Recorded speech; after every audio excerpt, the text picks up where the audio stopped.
کاکسران عەبدوڵڵا کاکسران ئەندامی لیژنەی باڵای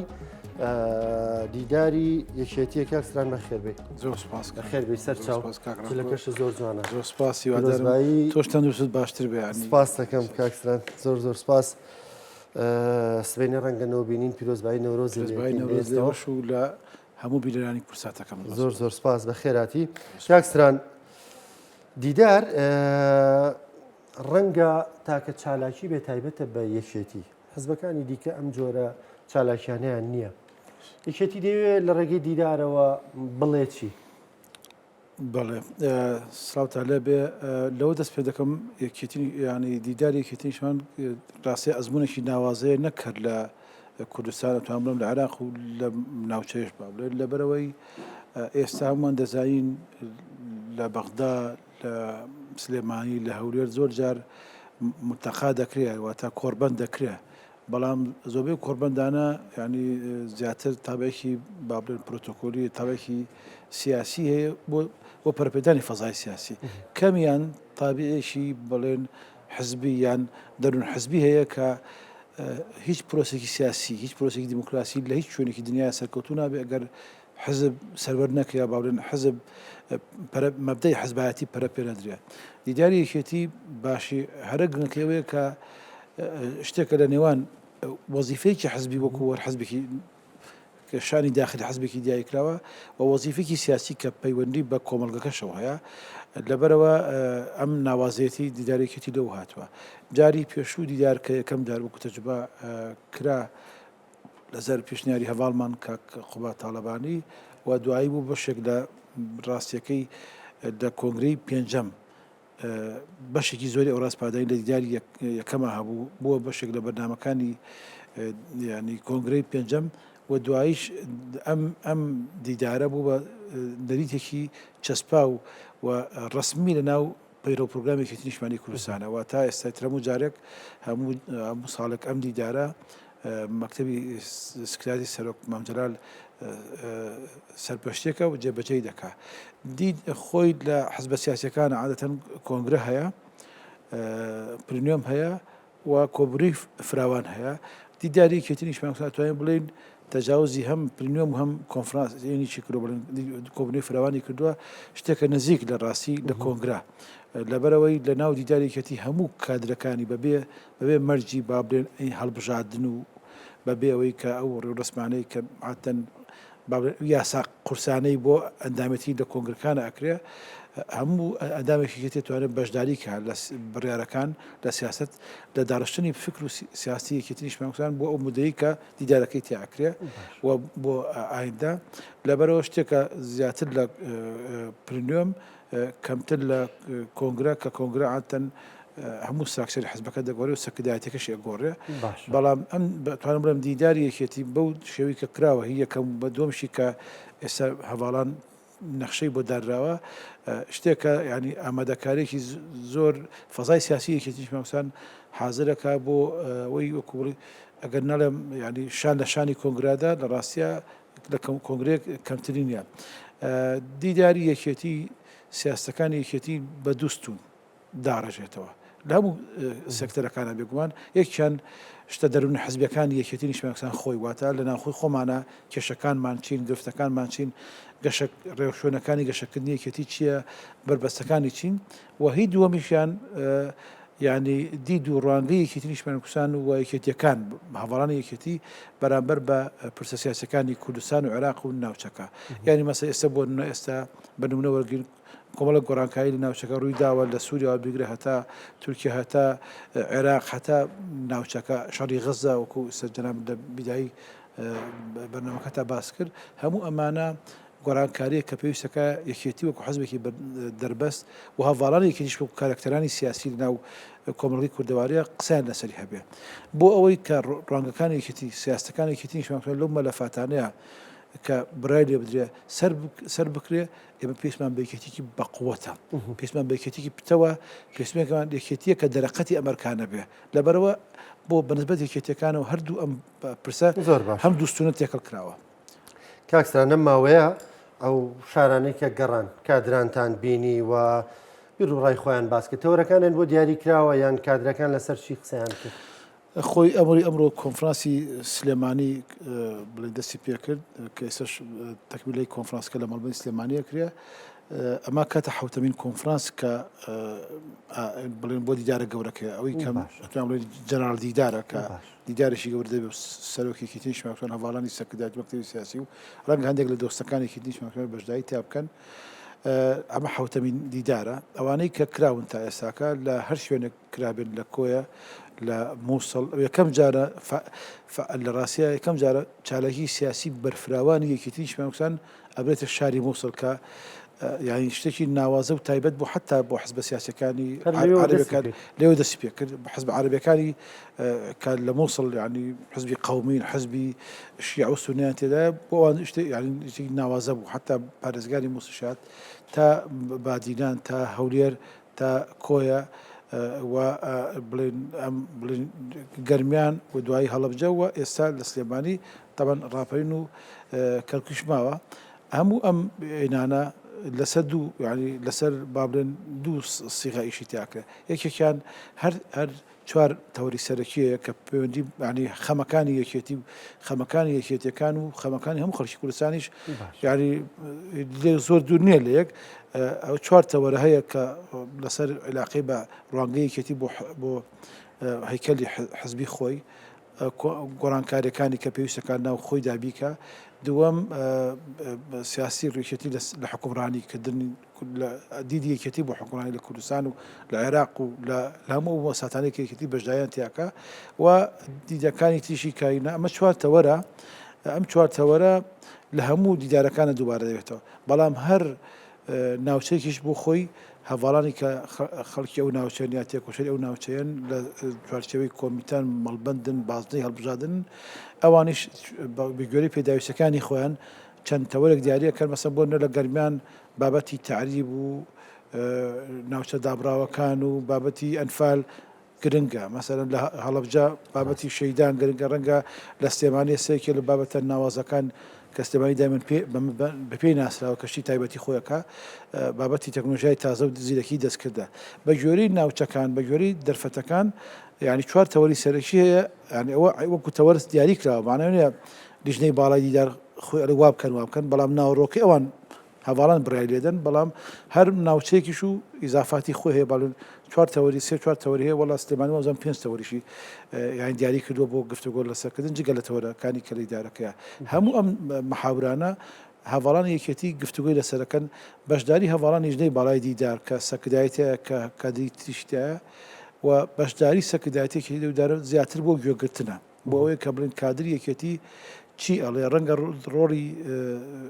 هەواڵانی سەکردایەتی ڕەنگە هەر بۆ بێت کە ئیداری مەلەفەکە بدەنیان بە حکمی تەجربەی سیاسیان ئاراستەی بکەن بەڵام ینی پاڵەوانی سەرەکی کارکتەری سەرەکی لە دیدارە کادری یەکێتیە بار عیلمان و ناونیشانێک بێت کاکستران ئاستی هۆشیاریان بە ڕووداوە سیاسیەکان چۆنە ینی دۆخێکی ناوچەیی زۆر ینی ڕاستەکەی قیاسن بۆەوەی کە یەکێتی شماکسان بۆ هەموو کێشانێک یەکێتی شماک لە ساڵی ڕابردووە تووشی بوو لەوەی کە بەوەی کە لە مەرحەلەی دوای شەڕی داعش و حتا بۆ وفاتی بامجەلالی شەوەد ئەم مەرحەلەیە کە یەکێتی مەسەن مەعهەدی کادران نەما خولەکانی وشایی نەما تۆزێک بە ئەو کێشە دەرون حەزبانەیە کە یەکێتی شماکسان بەسەریا تێپەڕی قیاسن بۆ ئەوانە ئەگەر بەراورد بکەی لە ڕاستیە ئاستێکی زۆر بەرفراوانی تێگەیشتنی تێکۆشانی یەکێتی هەیە کە ئەمە جێگەی دڵخۆشیە هەواڵانی یەکێتی لە هەموو ناوچە جاجەکان ینی لە ڕوانگەیان بۆ چارەسەری کێشەکانی یەکێتی بۆ پێشنیازکردن لە سیاسەکانی یەکێتی هیچی کەمتر نیە لە سەکردایەتێکی نیشتیمانی کوردستان لە سەکردەکانی یەکێتی نیشتیمانی کوردستان و ئەمەش دیادێکی زۆر دڵخۆشکەرە زۆر جار ئێمە لە دیدارەکانە کە ینی کارێکی باش شەکەن کەمتری قسە دەکەین سەیری ینی زۆر جار لەم دیدارانە خەڵکی بەڵێن کەفاعەتی وامە بۆ دۆزێتەوە بۆ دەرەکەوێت کە ڕەنگە لە چوارچەوەی کۆمیتەکەی خۆی یا لە چوارچەوەی مەڵبەتەکەی خۆی یا لە چوارچەوەی زۆر لە کاتی هەڵبژاردنە زۆر ئەم کەفاعەتان دەرنەکەی وەڵام لە حیوارەکانی دیدارە زۆر لەم کەفاعەتانە بۆ دەرەکەی ئەوڕۆ لە دیداری سلێمانی کە کارەبا بڕە ئیشکالێک ڕوویدا هەواڵێکمە هەستا یعنی شعرێکی ارتجالی خوێن وتمەکە کە ئەمە تێکۆشەری یەکێتیە کە ڕەنگە ئەمە بتوانین ئیسفادەی لێ بکەین بۆ پیادی 50 ساڵەیەکی شماکسان لە زۆر بوارە لە ڕاستیە حەزبایەتی کاک ڕانکۆمس بابەتی زۆر گرنگە مەسەلەن حەزبایەتی پێش هەموو شتێک هەڤاڵێتیە پلە و عینوان و ئەوانە بۆ ڕایکردنی کارەکانە دیداری یەکێتی کێرە شتانی بۆمان دۆزیێتەوە کە لە دەرەوەی ئەوەی کە کێ دەبێتە مەسوولی چی وقعاتن لە کۆنگرەکانە هەستی پێ دەکەین دیداری یەکێتی بێت یان دەرفەتێکی زۆر باشە بۆ گفتوگۆکردن وەلەو گفتوگویانە ئێمە زۆر کەفاەتی وا ئەدۆزینەوە زۆر جێ دڵخۆشیە دکتۆر مامۆسای زانکۆ مامۆسای کە بڵێن هەواڵی یەکێتی یا دۆستی یەکێتین زۆر جار مختەرحاتی وا تەقدیمەکەن لەسەر کەیسی پەیوەندیەکان کە یەکێکە لە تەوەرەکانی هەموو دیدارەکان زۆر مختەرحاتی وا تەقدیمەکەن لەسەر پەیوەندیەکانی ئێمە لە ئاستی کوردستانە لە ئاستی عێراقا پەیوەندیەکانمان بە حکوومەتەکانەوە بە وڵاتانەوە بیرۆکەی وا جوان تەرحەکەن کە ڕەنگە بە ڕوانگەی هەواڵانی مەسەن کە لە بواری مەکتەبی عێلاقاتی شەکەن یعنی دەرکیان پێ نەکەویان لە بیریان نەبووە لە بەرنامەیەدا نەبووە ئەوە ئیزافێکی زۆر گرنگە زۆر جار لە بواری تەخەسوسەکەی من و تۆ کە بواری میدیایە زۆر گەنجی بەتوانە هەیە لە بواری سۆسیال میدیا ئەفکاری وا تەرحەکە يعني تجاوزی مەرحەلی تیکتۆکیش دەکات بۆی کە بۆکوێتی استفادەی لێ بکەین لە ڕاستی ئەم توانایانە ئەم بەهرانە بەهرەی خیتابە بەهرەی قسەکردن بارەوەی کە ڕەد و بەدەلەکەی لە حیوارات کە بەشێکی وەزیفەی حزبیە لەم دیدارانە هەستی پێ دەکەین منی وادارم هەمووان وەکو لیژنەی باڵا ئەو راپۆرتانی کە دێتەوە هەر راپۆرت نەبن بەڵکو يعني دەرفەتێک بۆ ئاشکراکردنی و کەفاەتانە کە یەکێتی پێویست پێێتی بۆ ئایندەی ئۆرگانەکانی بۆ ئایندەی هەڵبژاردنەکانی کە لە عێراق و لە کوردستانە ئەکرێ وارووا بۆ کۆنگرەکانی داهاتووشمان باشە کاکسران دیدار تەنها کارێکی ڕاوێژکاریە ینی دوای ڕاستپاردنە دەدا بە سەرۆکی حەزب یان مەکتەب سیاسی سەرکردایەتی یانەوەی هەندێک گۆڕانکاریش دەکات لێرە و لێوێت دەوترێ هەندێک گۆڕانکاری حەزبیش دەکرێت لە دیداردا وەگەوەی فلان مەڵبەر نامێنێ فلان کۆمیتە نامێنێ ئۆرگان نامێنێ ئەمانە باس کراوە جای لە شەق یەکەم دەست پێ دەکەم لە ڕاستی دیدار دیارێکی ڕاوێژکاری نییە دیدارێکی بەشدار لە بڕیاردانە یعنی مەسەن نمونەی بە دیدار یەکەم هێنەوە لە دیدار یەکەم کۆمەڵێک لیژان تەشکیل کە تقریباً 14 سێکتەر بوو یعنی مەسەن یەکێتی چی بکات لە عێلاقات یەکێتی چی بکات لە بۆ کەسوکاری شەیدان ئەتوانم بڵێم لە 180 ڕوانگەکانی یەکێتی لەو دیدارەیە کات ئەوەلم برای دوای تەواوبووی دیدارەکە کە سەرۆکێکێتیش بەشداری تا کرد برایە کۆمنۆی سەرکردایەتی یعنی ڕاستپارەکانی دیدار هەمووی قرار کرا ئەوەی کە هاتووە برای لەسەدرا و ئەوەشی کە لەگەڵ بڵێن پەیرە و پرۆگرامی یەکێتی هی کۆنگرەی پێشوونە ئەگوجا یان هین کرا بڵێن تعدیل کرا بۆی لەگەڵی بگونجێ بەڵام لە ڕاستیە زۆربەی ئەو ڕوانگانەی کە نەدەگونجا لەگەڵ یەکێتی پەیرە و پرۆگرامی یەکێتی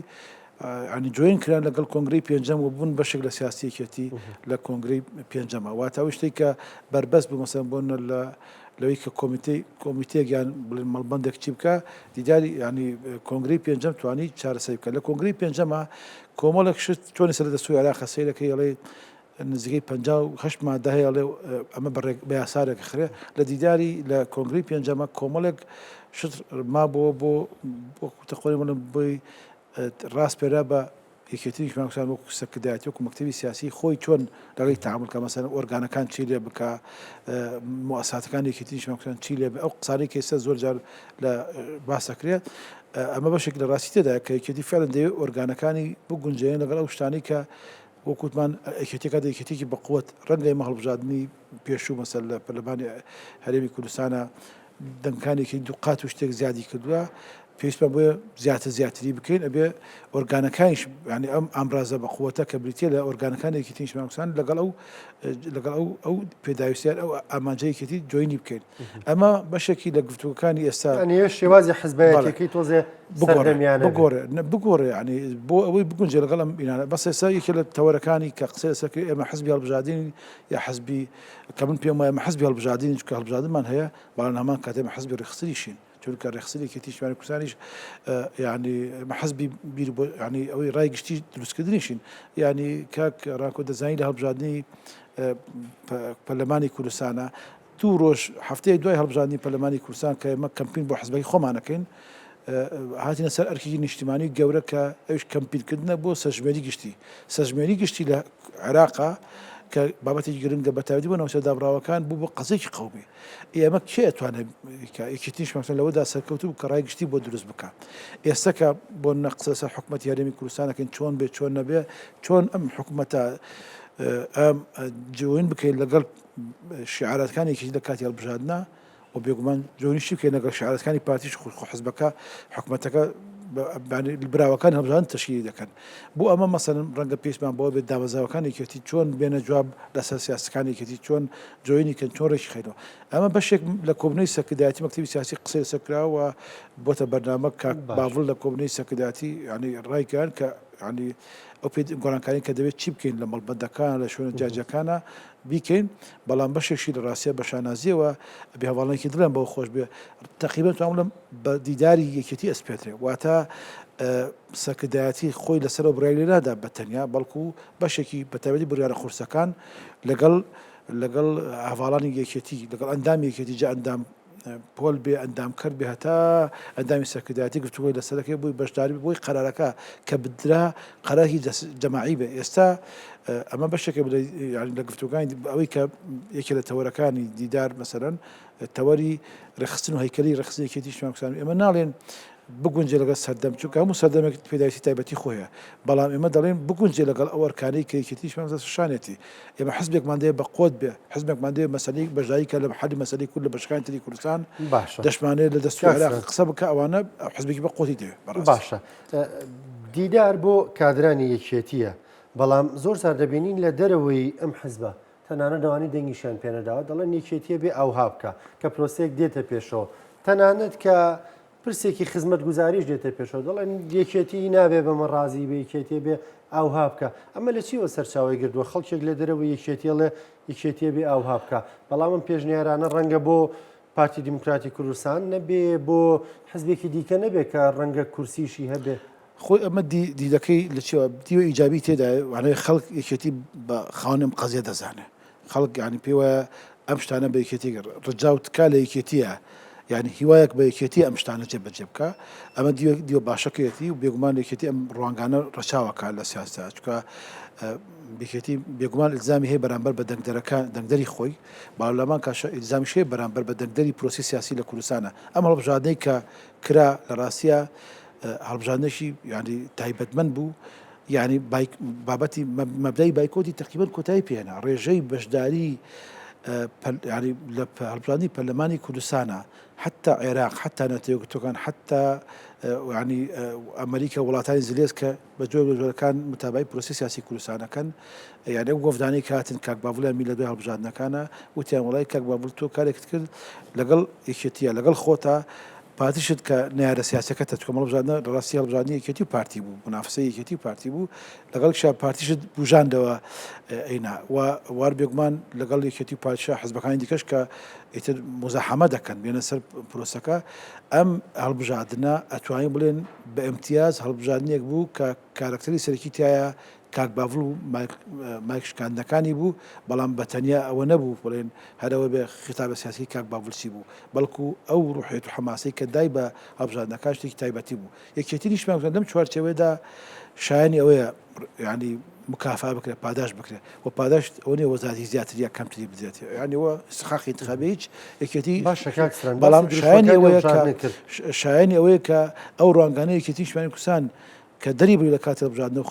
خەڵکە بووی ڕێکێتی ڕاستەکە خەڵکی وەڵکێتی وڵا شکمان هەیە ڕاستەکە و خەڵکی وڵایەتی خۆی بەشدار لە حکومە ئەو تەساوراتانە کە یەکێتی بەم خیتابە سیاسی کە دروستی کرد لە کاتی هەڵبژاردنە کە ئێستا ناو من دڵنیام لە دیارە مناقشە دەکرا یاری خەڵک نازانێت بۆ نمونە تەنیا ڕۆژنامەنووسێکی غێرەیەکێتی مناقشە ئێستا من دەزانم سعات من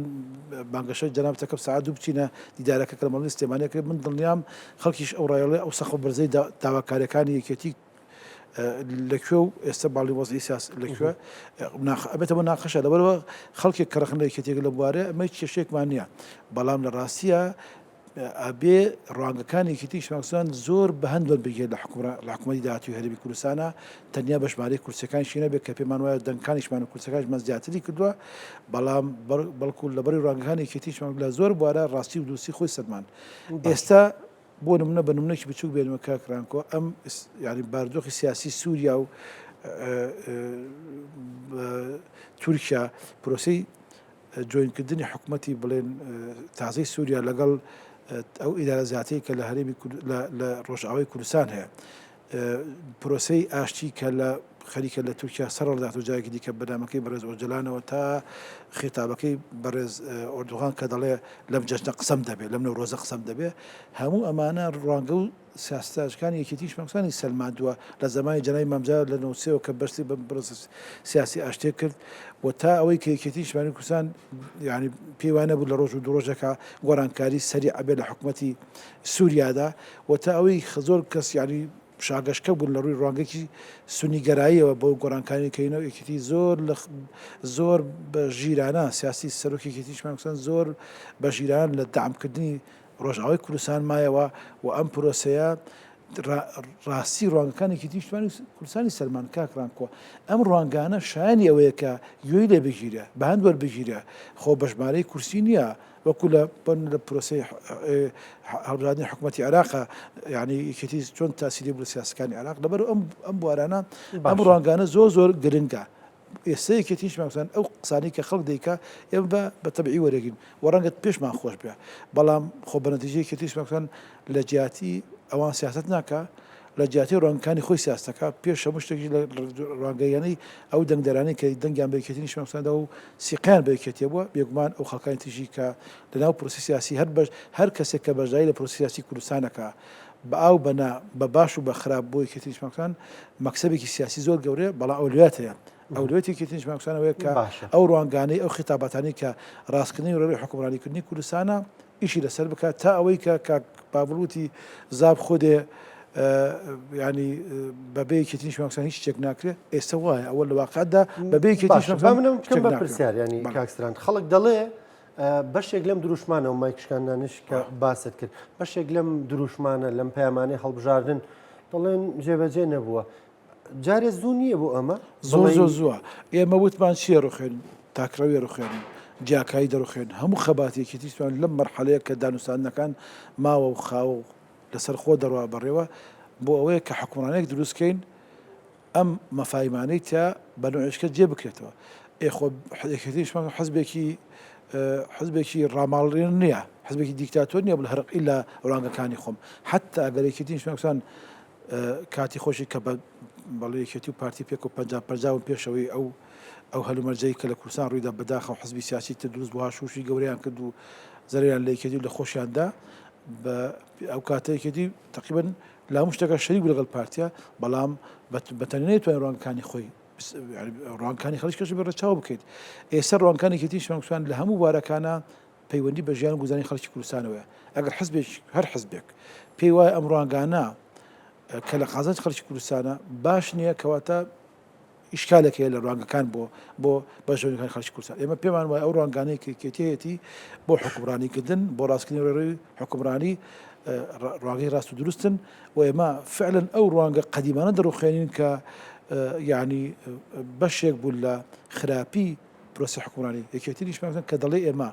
خەبات دەکەین ڕێڕەوی حکومڕانیکردنی کوردستان ڕاستکەینەوە دوو شت دەرەخا ڕانکۆ یەکەم هەموو دەستکەوتانەی کە هەمان بووە هەمووی خراپ نین دەستکەوتی زۆر مەزن و گەورەمانەیە یەکێتی بە شانازی و بەشداری کردو لە ناوهێنانی حکوومەت یاریمی کوردستان بە حکوومەت یاریمی کوردستانیشە تا ئەوەی کە ینی ئەو فتراتانی کە حکومڕانی لا یەکێتی بووە چ دەستکەوتی بۆ خەڵکی کوردستانی هێناوە و لە هەمان کاتشا یەکێتی کە دەڵێ ینی خەلەلێکی ڕاستیەکەینمانەوە هەموو شتێک خراپ نییە بەڵام بێگومان ئەو خەلەش معنەوە هەموو شتێکی ڕاست نییە و هەموو شتێک ینی هەلومەرجێکی تازات پێشەوە پێویستەکە نەک هەرێکێتی نیشمەکسان هەموو حزب سیاسەکانی کوردستان هەموو حزب دەربەستەکان ئەو ڕوانگە تازانە ئەو گەشەکردنەی کە کۆمەڵی کوردواری بە خۆی بینەتی ڕەچاو بکە و بچێتە سەر خەتیەوەی کە حکومڕانێکی تۆزێک ڕێکوپێکتر دابمەزێنین ئەمەی عیبی تێدا نییە کە بۆ نمونە پێویستمان بۆیە پەرلەمانیش کارامان هەبێ گرنگ نییە ژماری کورسیەکانی حزبەکان چەند بێ بەڵام پەرلەمانیش کارەمان پێویستە کە ڕقابی بێ کە تەشریع بکە و لە هەمان کاتە بۆ نمونە دەستور بنووسێ بۆ کوردستان بۆ نمونە بودجەی ساڵانە لە پەرلەمانی کوردستان قرار بکرێت ئەمە ئەبسەد مەفاهیمەکانی دیموکراسی کە چەند ساڵەکە پرۆسی سیاسی کوردستان لی بێ بەش بووە کاتێتی کە ئەمە ڕاستکردنی کوردستان ئەگەر هەر کەسێک ئەم ڕوانگانەیەکێتی بە چاکە زانێ جوینی کا لەگەڵ خۆیان وەگەیش بە چاکی نەزانێت یەکێتی دەست بەدای ئەو ڕوانگان نابێت بەڵام بە استراتیژی و بە هەنگاو پشوویەکێتی شمەک لەم بارەیە درێژە و پێشمە هەواڵان دیدار ئەمڕۆژ گفتوکە کە لەسەر قسانەکە بۆ دیدارە گەورەکەش کە دەبێت کاتێک لێ سەرۆک قسە دەکاتەوە بەشێک لەو ڕوانگانەیەکێتی باشتر ڕوون دەکاتەوە. کاکسران عەبدوڵڵا دامی لەژنەی باڵای دیدارێکی سپاس دەکەم. سپاس بە بەشداریتان. دەست ڕۆژ بێت. سپاس بە خێراتی.